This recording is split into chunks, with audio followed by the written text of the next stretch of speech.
او میرے بھائیو، جو شخص بھی اس دعا کو پڑھے گا وہ کسی بھی آزمائش میں مبتلا نہیں ہوگا۔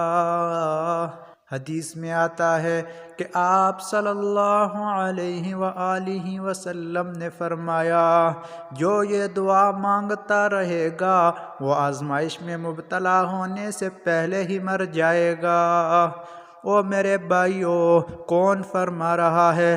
دو جہاں کا سردار فرما رہا ہے کہ وہ آدمی کسی بھی آزمائش میں مبتلا ہونے سے پہلے ہی مر جائے گا۔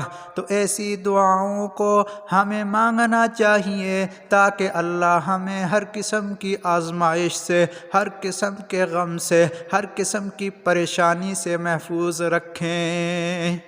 حضرت بصر بن ارطاط رضی اللہ عنہ فرماتے ہیں، میں نے حضور صلی اللہ علیہ وسلم کو یہ دعا مانگتے ہوئے سنا، اعوذ باللہ من الشیطان الرجیم، بسم اللہ الرحمن الرحیم، اللہم احسن عاقبتنا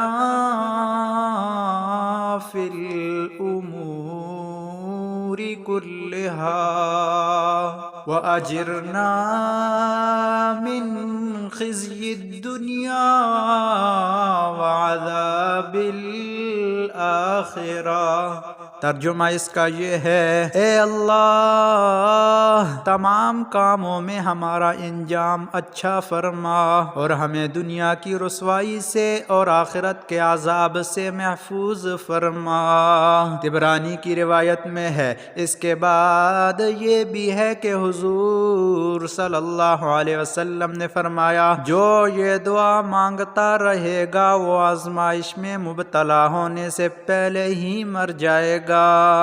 تو میرے بھائیو، کتنی آسان سی دعا ہے، کتنی مختصر سی دعا ہے اور کتنا بڑا فائدہ ہے۔ اللہ تعالی ہمیں ان دعاؤں کو اپنی زندگی میں شامل کرنے کی توفیق نصیب عطا فرمائیں۔